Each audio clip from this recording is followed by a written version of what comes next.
everyone. I'm Josh Dean. And I'm Paul Hungerford. Welcome to this week's edition of Drone Center, where we fly through the world of drone racing so you don't have to.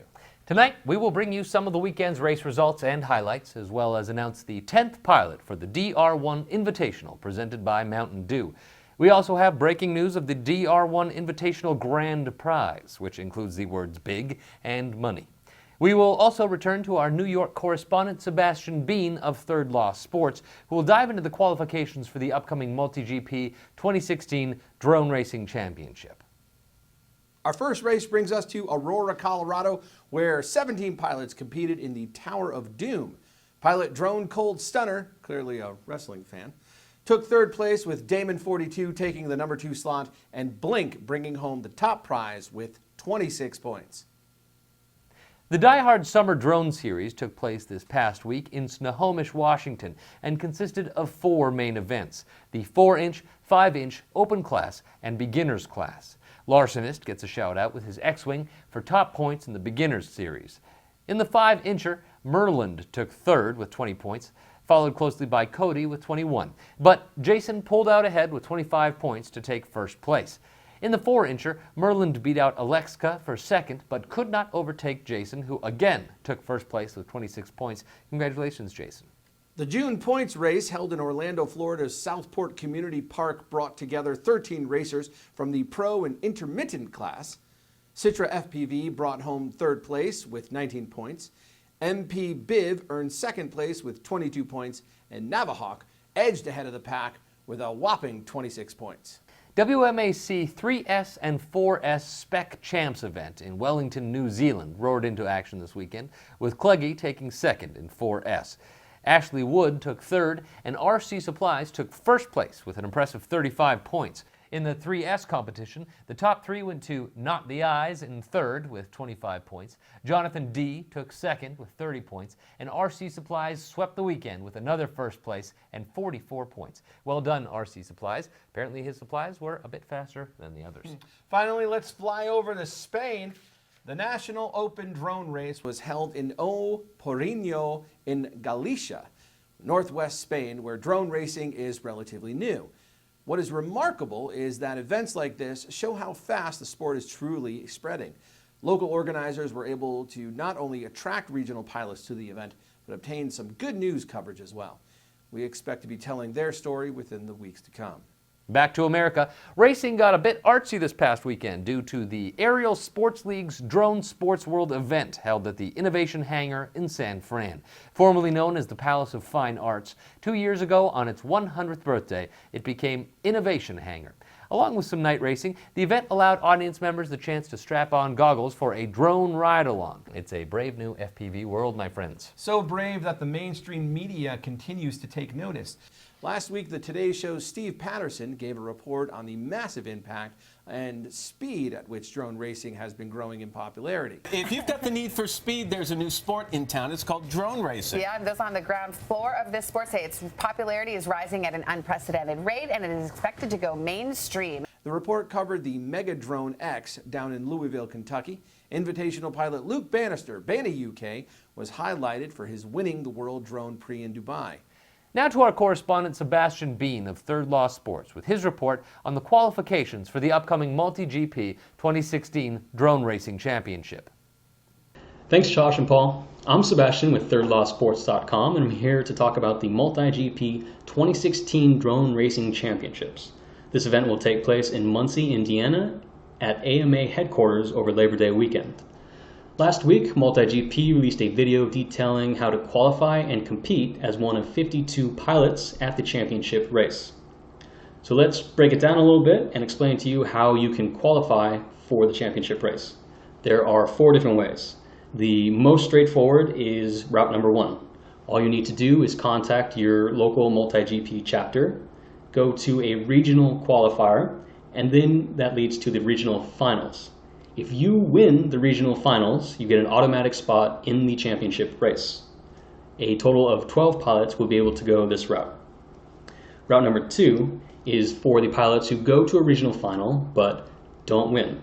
What's going to happen is that all of the pilots across all the regional finals will be compared against each other stat-wise. So the 16 pilots with the highest number of laps across their 3 best rounds will go to the championship race. They are an automatic qualifier. If a tie is needed, it will be the pilot with the fastest lap time. So that's route number 2. Route number 3 is similar to route number 2, except instead of the 16 pilots, it's going to be the next 60 pilots in that list. So these 60 pilots are going to be invited to Muncie, Indiana to race on site. Only 12 pilots of that original 60 will be able to move on to the championship race. So routes number 1, 2, and 3 are all about that regional final. How well do you perform there? The 4th and final route is for the pilots who are not able to make it to the regional final or who just had some bad luck and their quad exploded and they performed very poorly at that regional final. For these unlucky people, MultiGP has what they call a universal time trial track. These are a set of 3 different tracks with a standardized setup.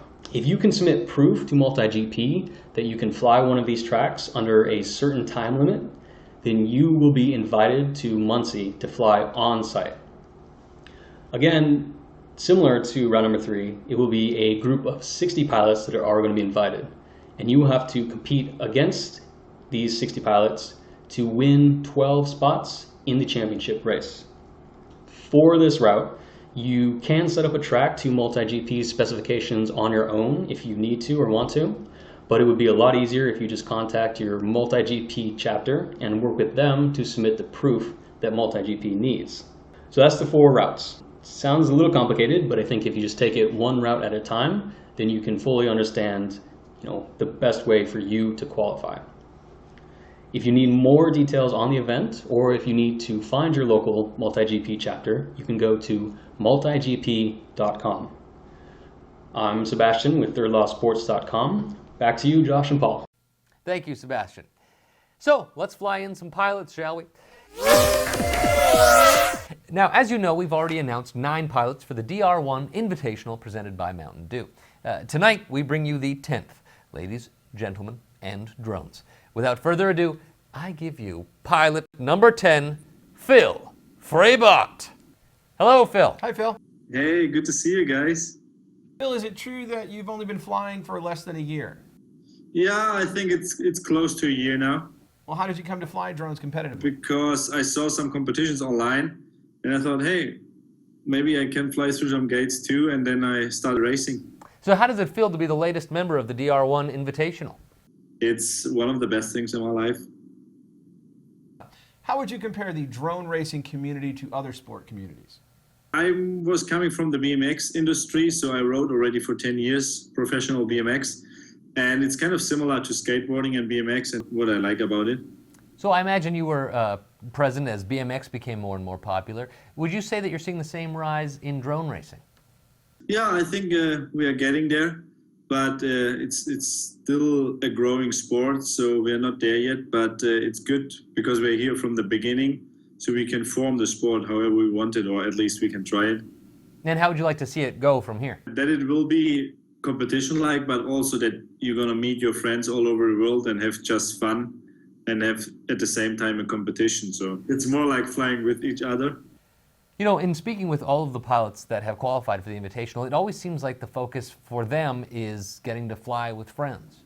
Yeah, that's our main target, because I mean, all my friends, they're from all around the world. So sometimes we meet in Dubai, sometimes we meet in Florida, sometimes in Germany. So if you see them all together, it's like a big family. And I mean, you still have the competition. The best guy will win on that day, but it's more like having fun together. So tell us, Phil, where is the most exotic place you've flown? I mean, I flew all around the world because I'm traveling back and forth to Germany and Europe. But I think I went last year to Portugal and I flew at some cliffs at the ocean. It was probably the most stunning location I ever flew at. And you have some videos of those, I imagine. Where can we find those? Yeah, they're on my YouTube channel. Say, Phil, where can fans find you besides YouTube? On Instagram or on my personal Facebook page. It's just my last name, Freibach. So that is Freybott. Excellent. Thank you so much, Phil, and best of luck with the race. Yeah, thank you, Phil. Let's talk about the grand prize for the DR1 Invitational presented by Mountain Dew. And when we say grand prize, we mean prize money. Because why race if there is not something big at stake? Tonight on Drone Center, we are excited to announce that the grand prize for the winning pilot in the DR1 Invitational will be $30,000. 12 pilots competing, but only one takes that prize home. 10 pilots have been announced. Very soon we will announce the 11th, and you can join me next Wednesday at 6 p.m. for Twitch Picks The Last Pilot, where you, the viewer, votes on the last pilot to join the race. We will watch numerous pilot-submitted videos, and then you get to vote for your favorite. Join us, and you too can be a part of the selection process to choose the 12th and last pilot for the upcoming race. Will it be Richard, Julie FPV, or someone not yet revealed? Join us and vote. So, that is it for this week's Drone Center.